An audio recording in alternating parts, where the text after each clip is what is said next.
TUMI Bus Mission webinar series on the Electromobility business model. I'm Cristina, Albuquerque, the Urban Mobility Manager for the WRI Brazil team. It's a pleasure to be here with all of you. Let's starting our conversation. So just reminding that we have translations, interpretation. If you want to choose, you have in the bottom of your page the icon for interpretation. Please select the language you want to hear us during today's conversation. So it's a pleasure to be here. We're still having some folks joining us right now, but let's start with our next slide, just to understand a little bit more who is here with us during this presentation. If you can access this Menti pool for us understanding who is here with us, thank you very much. We are going to copy on the chat box the Menti pool for understanding who is here, but you have also the QR code in our screen for us while we're waiting 2 more minutes, just understanding who is here with us. So if you can access this pool, will be really nice for us. Welcoming everyone again. So just saying again, I'm Cristina Albuquerque, the Urban Mobility Manager for the WRI Brazil team. It's a pleasure to be here with all of you for our TUMI Bus Mission webinar series for the Electromobility Business Model 1. We're about to start, but if you can help us understand who is here, filling in this Menti pool, we really appreciate it. So we can give you 1 more minute before checking the answers we are having right now to understand a little bit more where you're from today, talking with us, being here with us on this presentation. So maybe we can start to accessing the answers before getting started in the presentation itself. Virginia, if you can help me showing also the answers, will be really nice.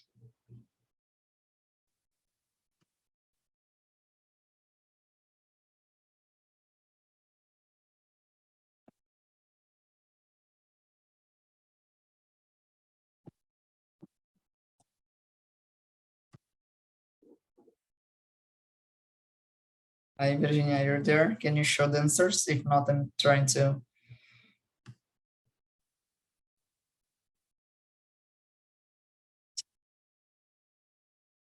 We are not seeing the answers in the screen, so maybe we need to change the way we are showing the presentation. Sorry, everyone, but we are, the person who's helping us with sharing the screen is having some internet problem connections, but we are just going to show the answers on the screen in 1 minute, and then we are going to kick off. Yeah, thank you very much, Virginia. So just to understand a little bit more in which city you are connecting from here with us today, we have folks from Nairobi, Washington, Bonn, Cape Town, Berlin, Pune, Kampala. Margarita, I'm still not able to say the name of your city. Every time it's the same thing, but Mumbai, Kalani, and Bunton Bharat, and Washington, D.C. So thank you everyone for being here with us.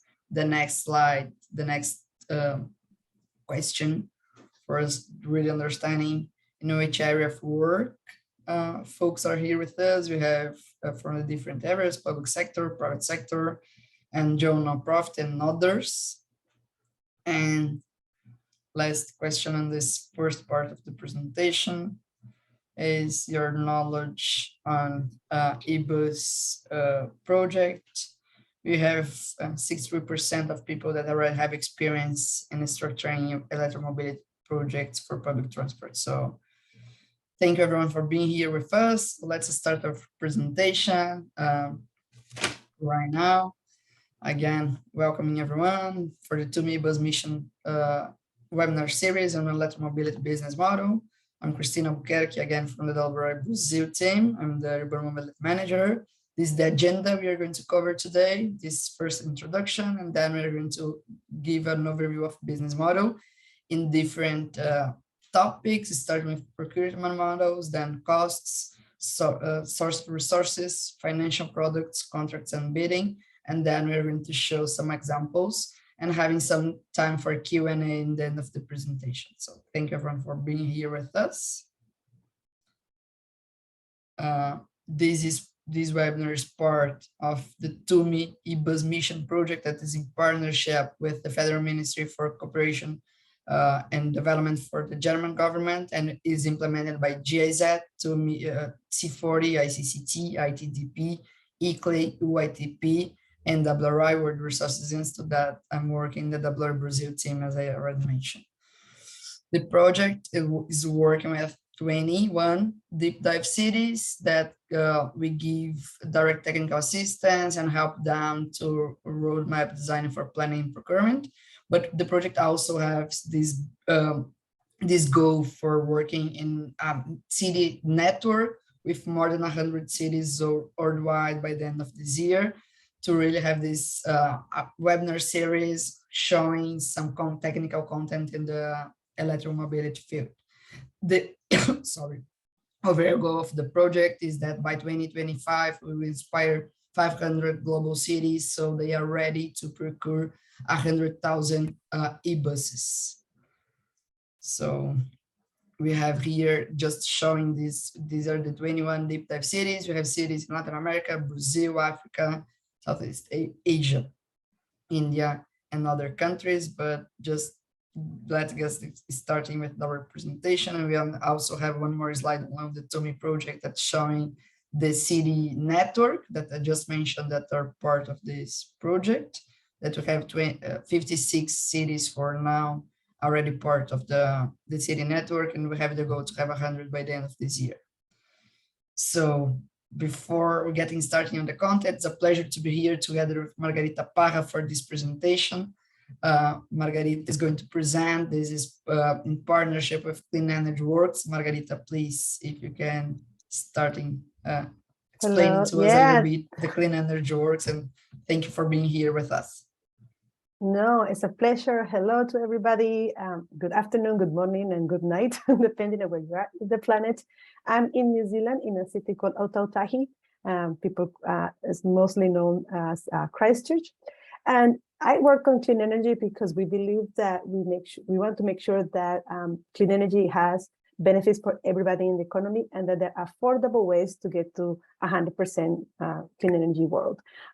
We partner with the World Resources Institute to work in this pursuit, and we work around the world, and mostly in Latin America, but now expanding to Asia and Africa. And I'm so delighted to be here and share what we have learned about business models in Latin America for procurement of electric buses.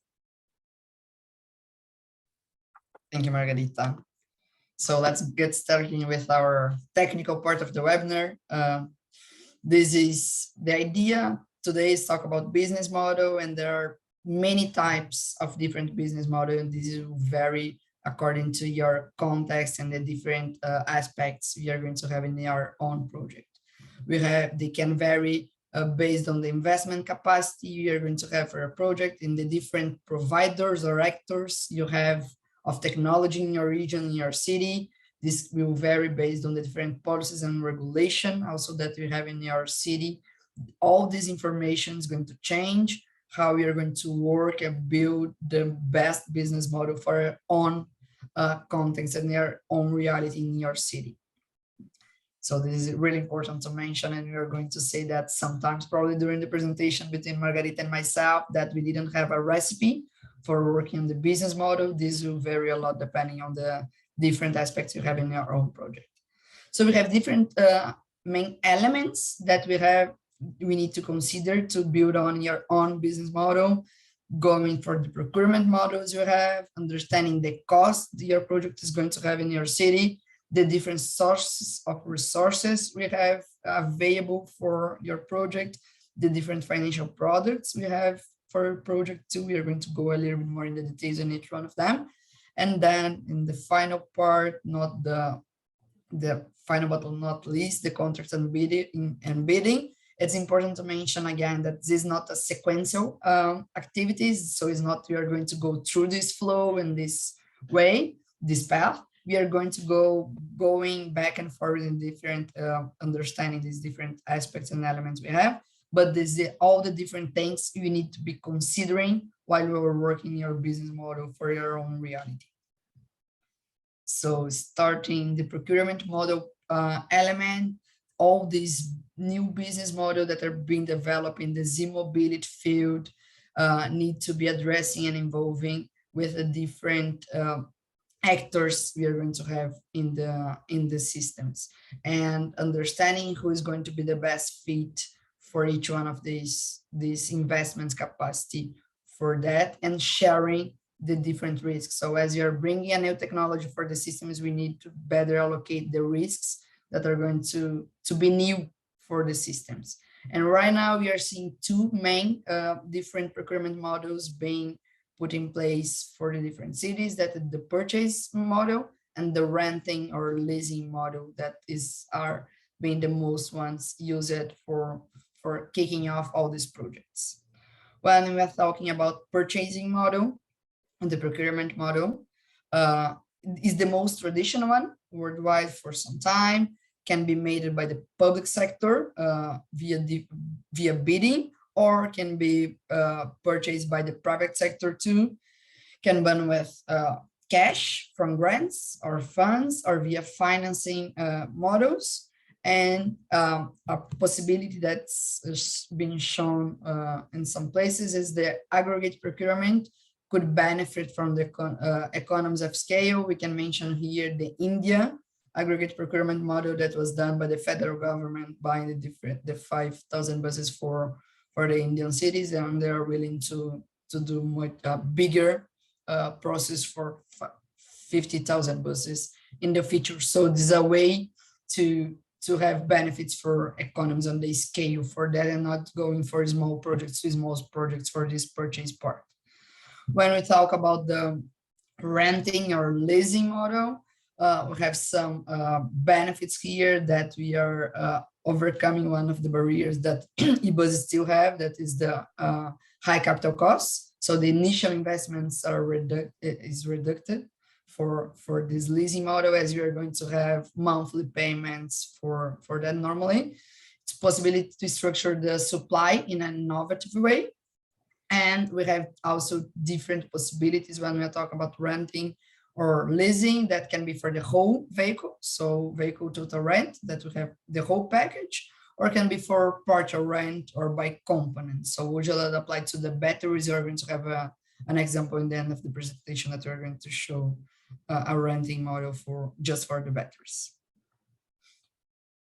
And just reinforcing that part I said in the beginning, we have different actors, responsibilities, and roles that need to be considering for the procurement model, or ownership of the batteries and the vehicles, maintenance, operation, depots, ownership of the charging infrastructure, and maintenance of the charging infrastructure.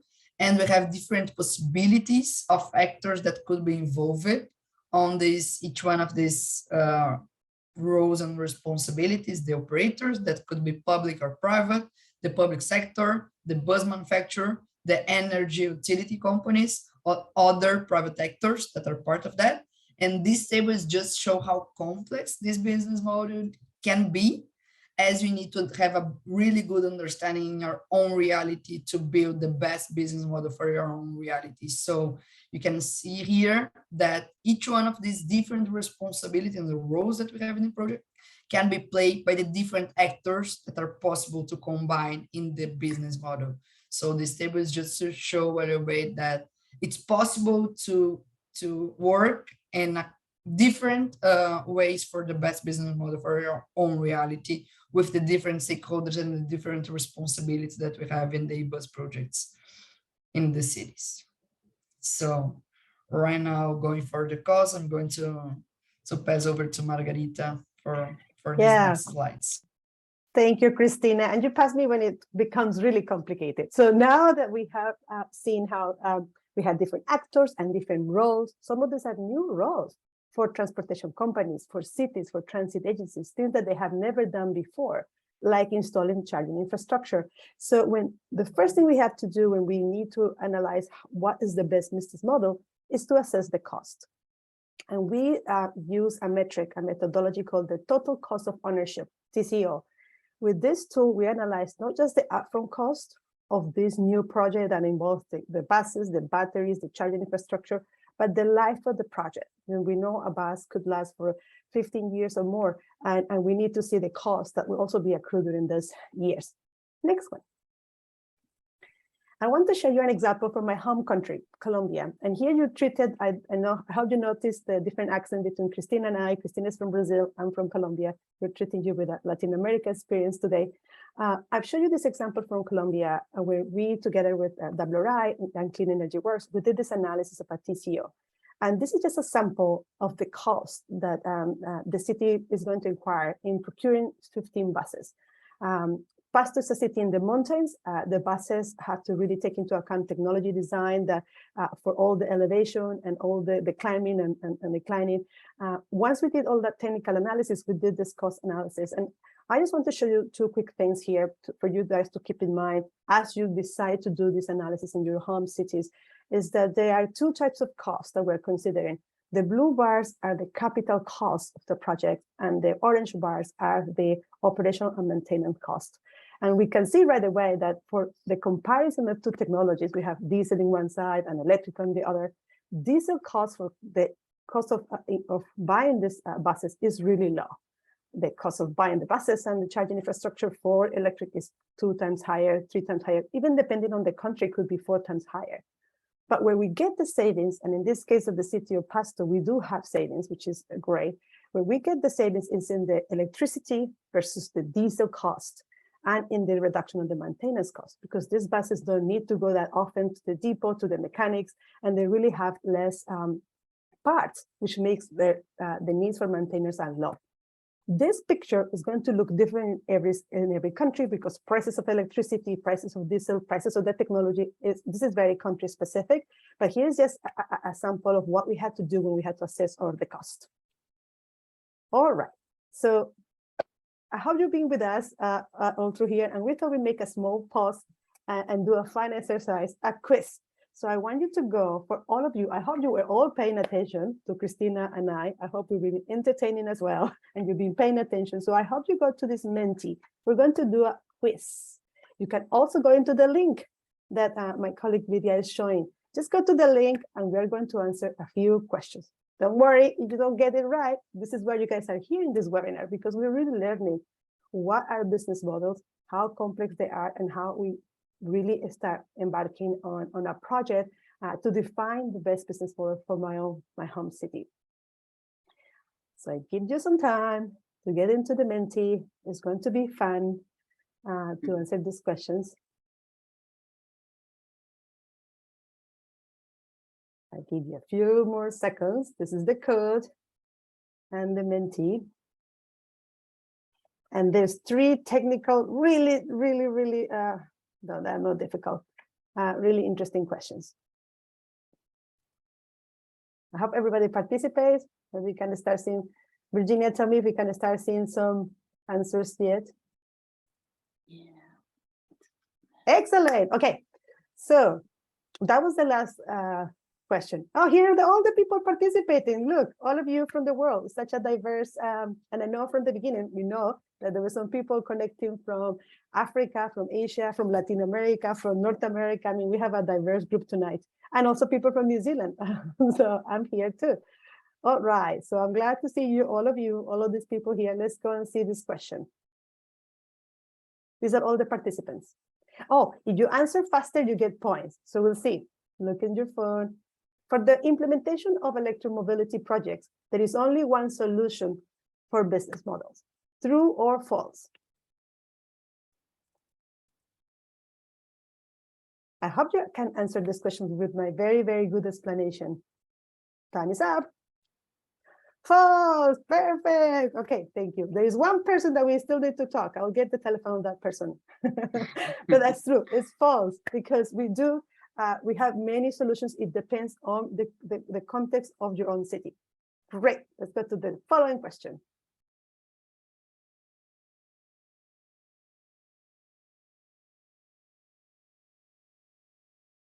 Answer fast to get more points. Public entities can purchase assets within electromobility projects and contract out their operation. True or false? We have 10 seconds to answer based on what we presented. True or false? 3, 2, 1. Thumbs up.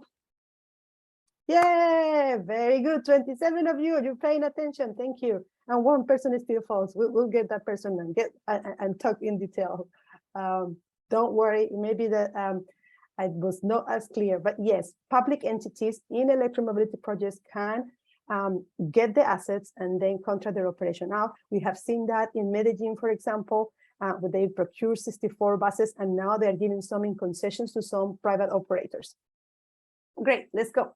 The next question.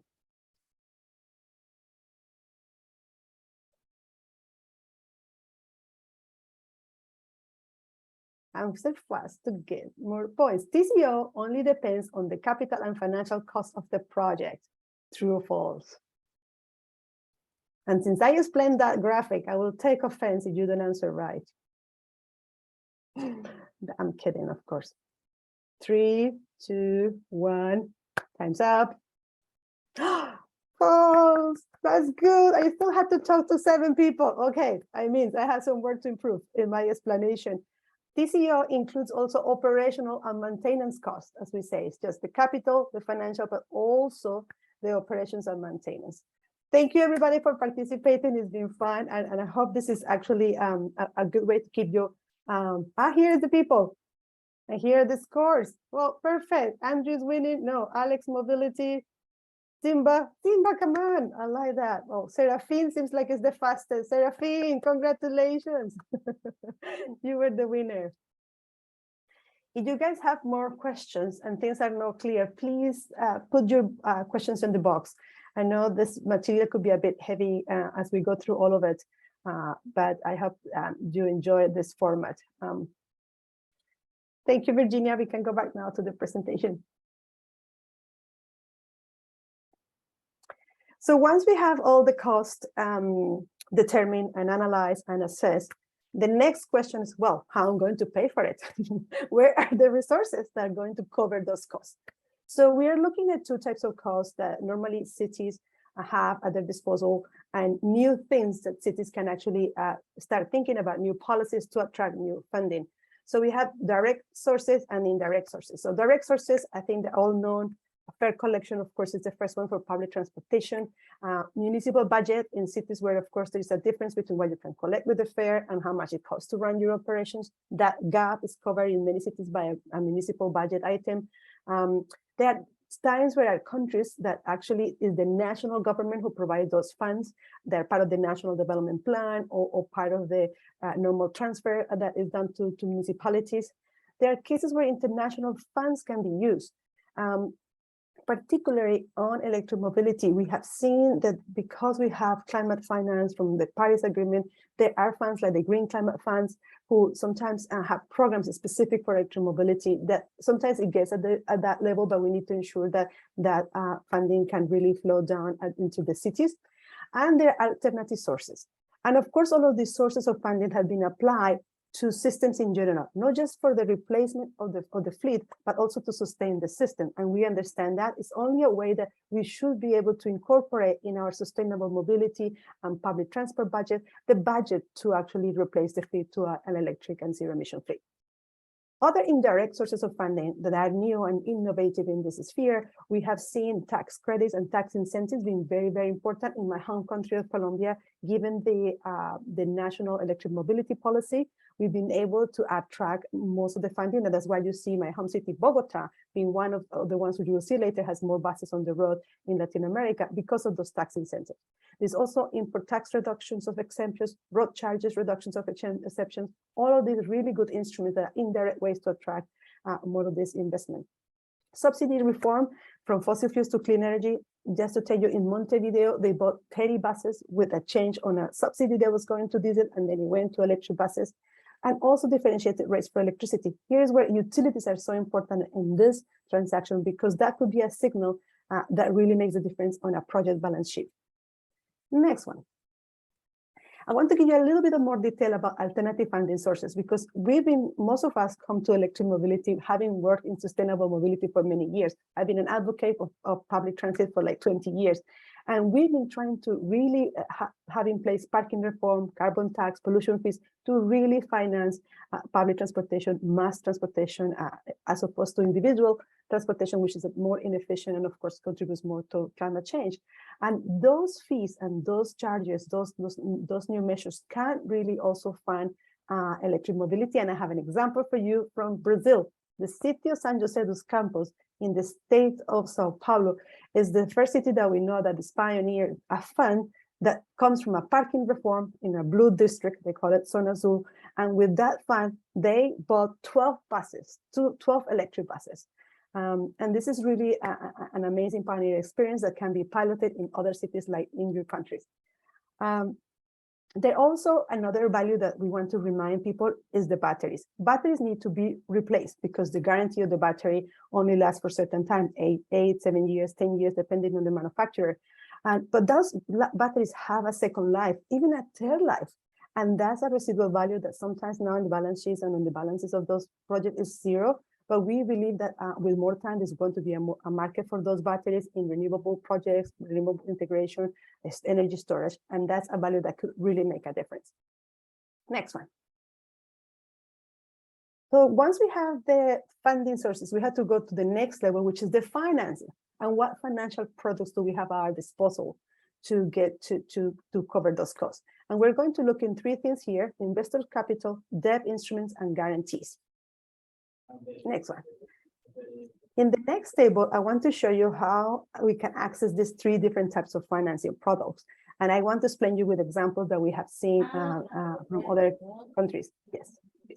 So in terms of, I can see, yeah, thank you. Yes, I was listening to some background noise. Thank you. So in terms of capital, we have seen, and in this case, that there are investors who are investing their own capital into these products. The example that I have for you guys is from Cali, Colombia, where the energy company, the utility, invested from their own capital 26 buses. I'll show you a picture later on. In the US recently, a utility called Dominion also invested in 50 buses, electric buses, and this from their own capital. So this is where we know that this is making sense for some of the investors because the conditions are there to then recover their investment. When we don't have those investors or that capital, we still have debt, which I know this is, of course, something that has been happening with transportation. There's been financing of transportation projects for a long time. And we have loans and we have other types of products like debt securities, financial treasury bills, and promissory notes. All of these financial products that the financial people know very well. The important thing here is that in many countries, we're seeing that some national development banks are working with commercial banks to offer concessional rates, preferential rates, and they're making a difference. This thing happened in my country, in Colombia, where there was a national development bank who offered a Leonardo credit in partnership with the city of Medellin, was offering a better rate for operators to get access to those loans. And finally, guarantees. Guarantees are very important. We know this technology and electromobility has higher risk. Even if it's perceived, we have higher risk, and we need those contingencies and reserve funds. And I know in some of the countries that you guys come from, there are institutions who really are there to provide those guarantees for this process. So we have to look what are the options in our country for these 3 financial products, and how we can think about the best conditions to attract these financial institutions to our project, what policies are needed, and so on. Next one. Once we have worked out the funding and the financing that is available, then we had to think about the contract, how actually influence the way all of these actors actually are related. Cristina showed us how we need all these actors and all these roles. Well, the way they actually then start working together is through the contracts. And here, I know in every country could be different process, could be biddings, could be tenders, could be just direct contracts. And I wanted to show the 3 types of contracts and new actors that need to be there that will have different types of elements. Like for the vehicles, we will have a contract with the manufacturers, or rental with the institution that is going to do the rental. For training and maintenance, there could be different types of providers. This is so important because there's a new workforce that need to be trained, electricians that maybe transit agencies did not have. Charging infrastructure very important here because we know this is the fuel of these buses, and we need to ensure that the installation and the adequation and bringing all that new power to that depot is very important. And there's going to be different countries with those providers. And of course, we had to talk about the energy supplier, the utility, which is such an important actor on this. All right, next one, and I will finish up this session. One important thing about contracts is that we need to realize that previous contracts did not include the particularities and the challenges of electric buses. Now we had to think about charging time, charging infrastructure, staff training, and that's very, very important. Another point that is not written here is that in many instances in our countries, the buses didn't have depots. I mean, the buses sleep on the streets because there was no depots. If we are going to go towards electric transportation, we have to have a depot because we need to have the chargers. And I know that's an additional cost, but in many cases, this additional cost is provided by the city. This happens in Bogota or by the private investors. And we need to think about that kind of new ways in which we engage and we have that relationship between the public transportation systems and the city. Because there's more services. Those charging depots also can have canopies of renewable energy. They could be really an integrated project. And finally, there will be a way in which, with the adoption of electric mobility, we can have now new mobility laws in which the sanctions of fines or environmental laws can actually be used for funding this type of services. Next one. Here, we are going to take you into a tour with photos. But anyways, before I go into the examples from our region in Latin America, I just want to stop here and see if there are any questions in the chat. You can put them. You're going to have access to this information. It's going to be provided. But is there any questions about what I have said so far? Please put it on the chat and don't be shy. We're here to learn. And I know that maybe there are around you some of those who are experts as well and want to share your experience. So in this table, I wanted to show you a little bit of examples of business models that have been successful. And as we have in the quiz, there is an infinite amount of business models. It depends on the arrangements of the cities. And in this table alone, we're showing you 5 different business models. So we see, for example, the first one was a public procurement model. And Medellin, state of Bahia in Brazil, and then San Jose dos Campos, all of those cities procure buses with the municipal budgets, or the state budgets. We have private procurement by operators. That model where the private operators, the STUs, the transportation companies really access finance in better terms. And we have seen in Medellin for buses and in Montevideo 30 buses.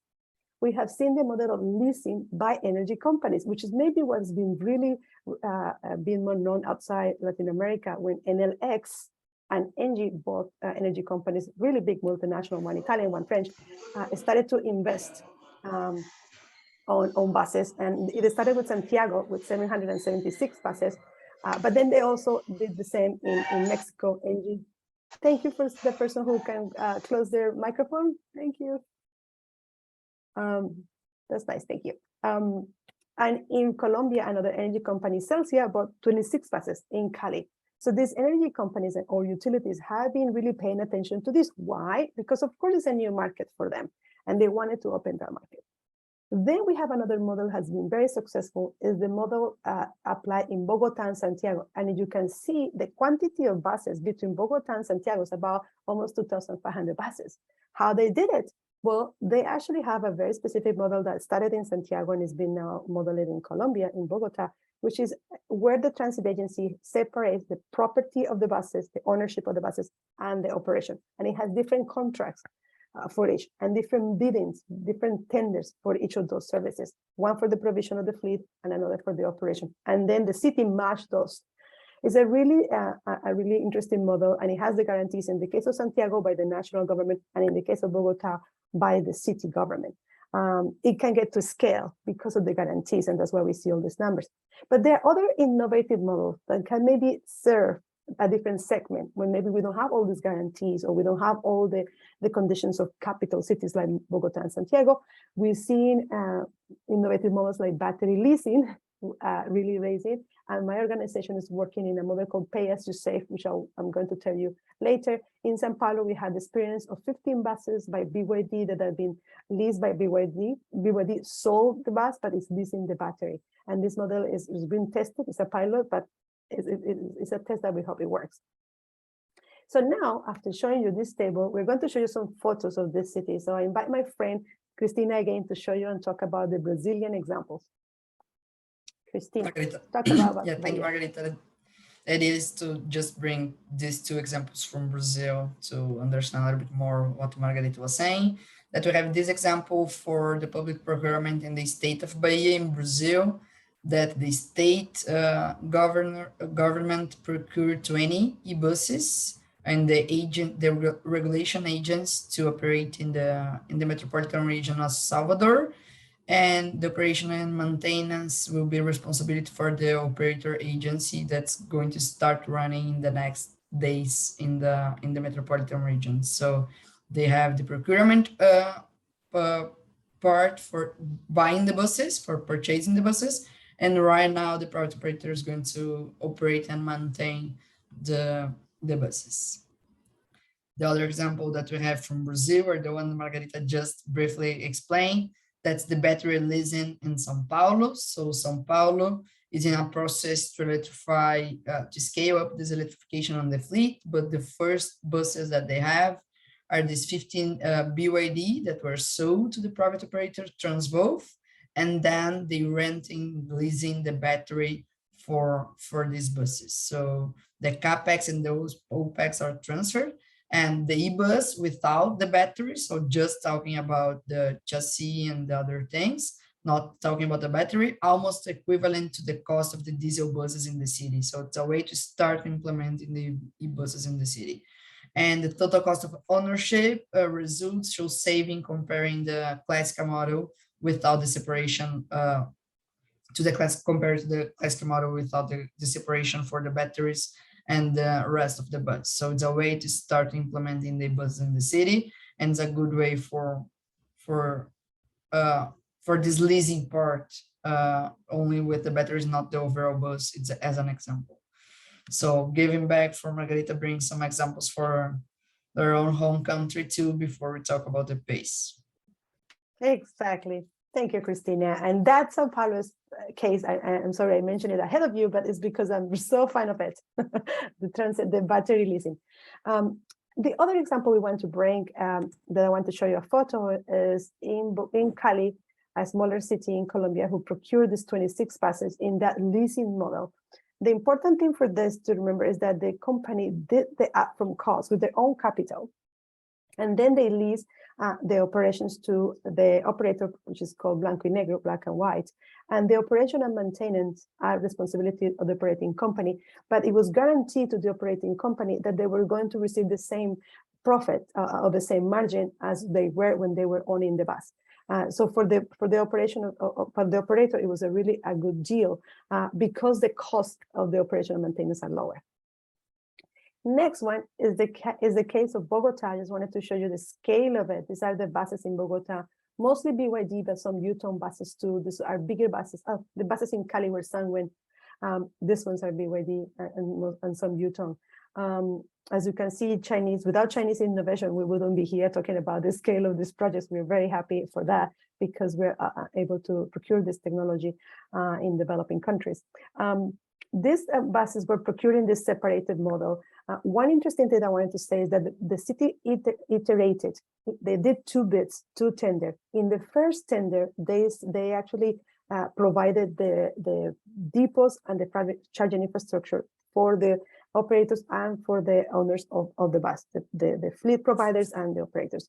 In the second bid, they wanted to actually incorporate that cost into the fleet provider because it was too expensive for the city just to provide that service. So in the second bid that they have, it was the fleet providers who had to acquire the depots. It increased the cost, but for the city itself, it was cheaper. So it's interesting that there could be variations of who provides the depots and the charging infrastructure. And as I say, this is the model has really proved that can get to scale. Next one. Here, I want to tell you and finish it off before answering your questions about an innovative model that we want to make sure you know about, which is pay as you save.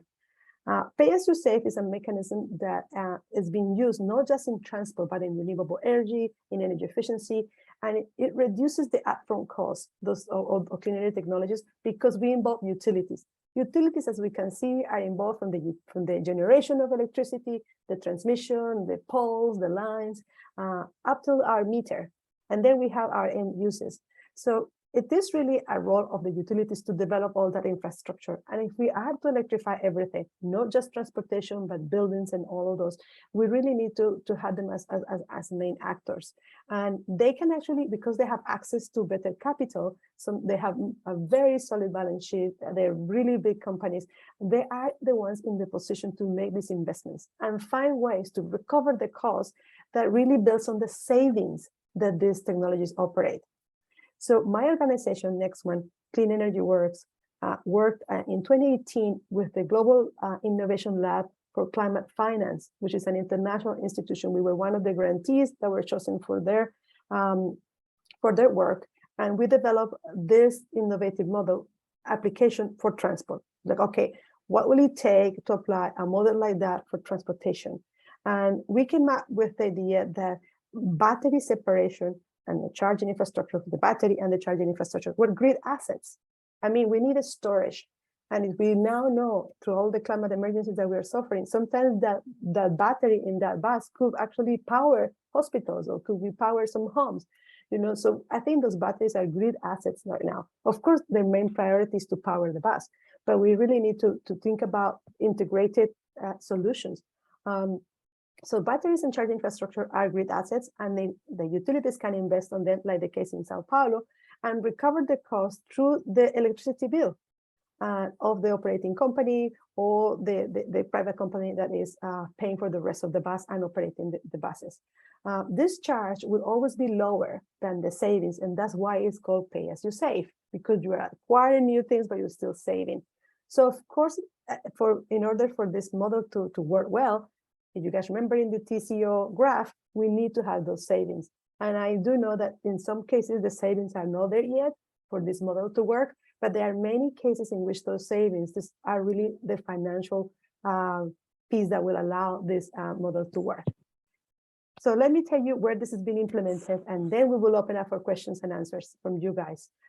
This has been implemented by two companies that I know that I've been working with. One in Detroit, called the DTE. It's a private utility in Detroit that is working with the public transit agency in the city to do exactly this, to invest in the batteries. The pilot is called Transit Batteries.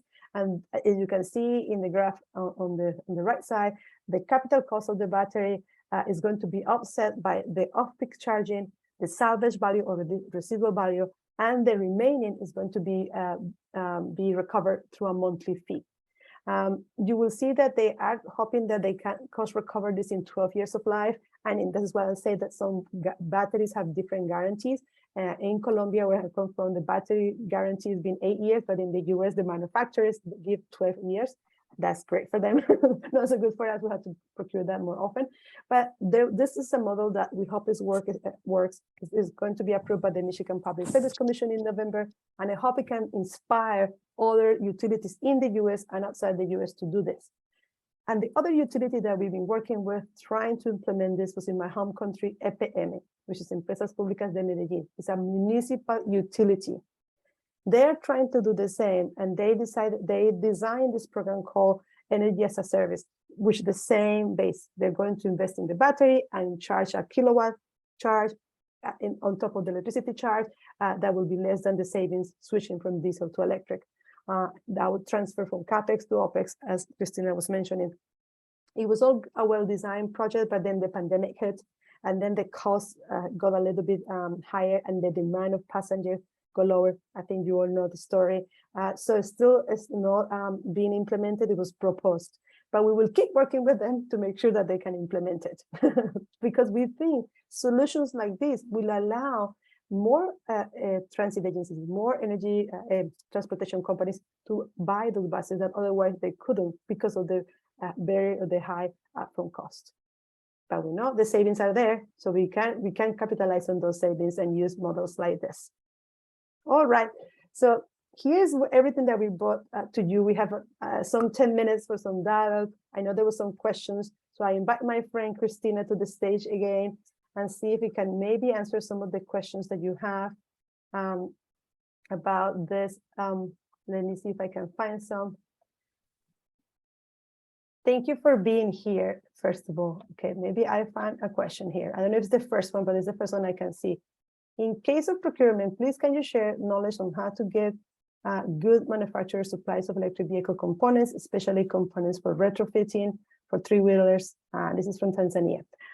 Good question, and thank you for asking this. I know that we all are pioneers of electric technologies, and we know that the supply of electric vehicles and electric vehicle components and maintenance is really low these days, and we are really relying on the upfront and the upfront runners of this technology, in most cases Chinese companies.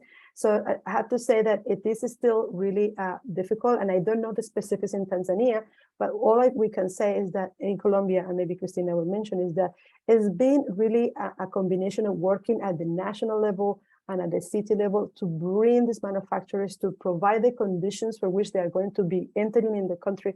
In Colombia, we reduced the import tax for these technologies, and that brought many companies. And I know that some countries are not very open to that policy, but maybe cities can have policies that can help with aggregate procurement, or at least some kind of aggregation that help bring those economies to scale, or bringing those companies to the countries. Cristina, what can you say about this really interesting issue of the supply chain? It's more or less what you just said, Margarita, but it's really important when we are doing this procurement process and all these things, really push for these companies to bring all the supply components and everything. Sorry about that. So it's not just buying the buses, but really making them to commit to have the components in any case in the future and everything. So it's part of these policies and everything that's been developed by national levels in coordination with cities and state levels, at least in Brazil. Part of that is also guaranteeing the batteries and the components for if anything happens in the future, we make sure this bus is going to be keep running in the city. So it's part of this showing the commit of the city or state or federal government going the electric mobility path. So it's really committing. It's not something that they're going to invest and do the things as private companies. And then in 2-3 years, it's going to change the priorities in the city or the national level or any of these actors. So it's really showing them this a path. It is starting and committing in the procurement models and buying the buses. This commit for the private sector to bring all these transition to the country. So thank you, Cristina. Think, no, that's very important. I agree. That commitment, because we have seen projects where the manufacturer or the dealer have not followed through, and it's not good for our field. There's a very good question from Sutanu Patti. How successful separation of ownership of the battery and the rest of the bus has been? One concern in this case is the underperformance and the responsibility should not fall through the cracks, because of course the owner is one person and one entity, and then the one who's driving is the other entity. That's a really good question, and something that we at Clean Energy Universal look very deeply, because we want these models to succeed. And you're right that it presents some challenges, because it's true. The entity that is operating it is not the owner. But we have seen the experience, the one in Sao Paulo is very new. So it's still, there's not a lot of data about that we can share. But I know in the US, there's been a leasing program for more than, I will say 4 years from Parra, which is the manufacturer of electric buses for transit in the US. They have a battery leasing project, and we've been interviewing them and collecting data from them. And they've been able to get at this problem by making sure, first of all, that there's proper insurance, proper valuation of risks. Of course, there's a valuation of all the risks and all that can happen, and it's proper insurance and proper definition of responsibilities. What happened in the case of, what happened if this happened? I mean, this is all worked out. But we've seen that there is an incentive from the operator to actually do the right thing. And we haven't seen so many inconvenience with that. But this experience, of course, still is in the US. In other geographies, this is just starting, so I guess we will learn by doing it. And I hope we can collect some information from Sao Paulo when it really has more kilometers on the road. So just comment, we have less than 3 years on this model in São Paulo, starting the end of 2019, so we still need to have some more time for that, but it's working for now. As Margarita just said, buses are running pretty well on these less than 3 years, but we are keep tracking the data and hope to keep with this good news that's working the model, but for sure we are going to keep monitoring that with partners in the city of São Paulo. Thank you. There is a really interesting question here. I would like to understand how business models are affecting the user and customer fare, for example, in Santiago and Bogota. How the operation fare costs have affected the fare. And this is a very important question because, and I know in the case of Bogota, not in Santiago, but in case of Bogota, it was a commitment of the mayor not to change the fare. And I think we've seen this across, especially now with the lower demand, nobody wants to increase the fare of public transportation. But in the case of Bogota, it was very important. That's why they have to use additional sources of funding and financing, because we want, even if the people are experiencing a better service, because of course, transit buses will be less polluting, less noisy, and they will be more convenient and so on. We want the public to have to pay the same cost. So that's been an element of the business design. The fare will remain constant. And I believe the same in Brazil, right, Cristina? Yes, and it's important to mention that these systems, they already have subsidies. So it's not only the fare that pay for the overall cost for the systems before implementing the buses, but this is part of the assumptions when you're doing the project. That's not going to change or affect the fare for passengers in the systems. And it's important to mention that even though it's still pretty new, all these new buses running the streets, we are seeing differences on the satisfaction for all the passengers. So it's a potential attraction for new passengers that for the last decades we are losing them to private modes, giving this quality in the systems and all these things. Thank you. A very good question here too by Anthony, and we will share the presentation to all of you asking, is lease to own a good business model to attract EV and EV users? Can we get the OEMs to support this? Good question, because one thing that I may not have said very properly on the pay as you save is that you are paying the battery, but the battery will belong to the bus owner. It's just you're paying it with saving, but you're really paying for it. You're really acquiring it. It's not a lease. That's why I didn't call it, and when I was talking about pay as you save, a lease, because sometimes when you lease, there are leases where you pay to own, but most leases you just pay to have the service. Are they good? I say all the business model is what is good for the situation and for the context. In some contexts and some transit agencies, that rental agreement is maybe what they need. If they really want to own the assets, then it's something to be worked out that is at least to own. So there is no appropriate answer here, because as we were saying, every model depends on the characteristics and the risk appetite and the sources of funding and finance for that city. Let's keep going. There's more questions. That's so good. Is there any, this is from Venu Gopal, is there any set of uniform norms for e-buses globally to get homologations done? Oh, wow, that's a tricky question, because we know that we have suffered with the standardization of just the charging infrastructure, if you're talking about that. And I know this is a big barrier that we want to overcome. And we know we have the Chinese set of chargers, the US set of chargers is yes, and this is the CHAdeMO. I don't think we're still there then on homologation, but I think that's a really good flag.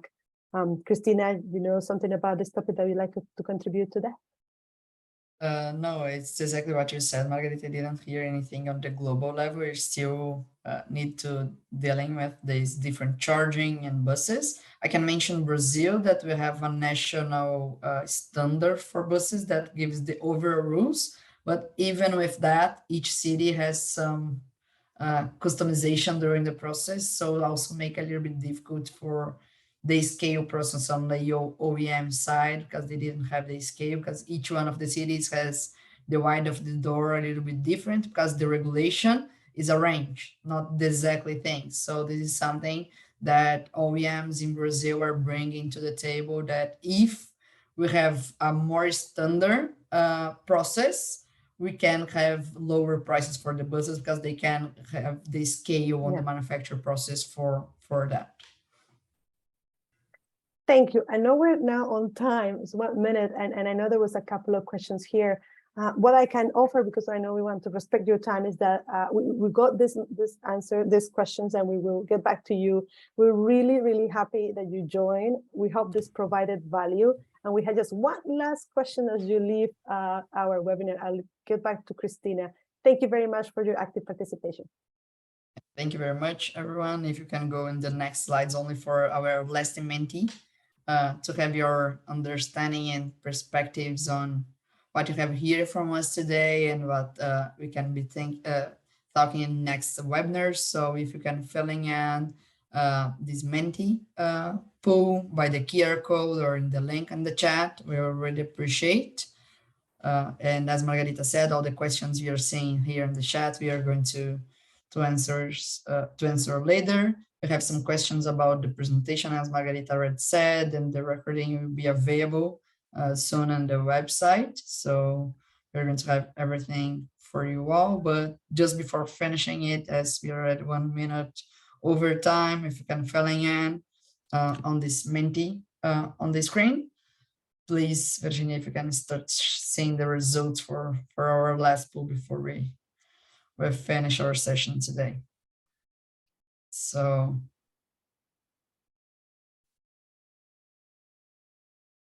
there's some seconds of delay for changing the screen, but we are going to see in some seconds the results of our last mentee pool for the session.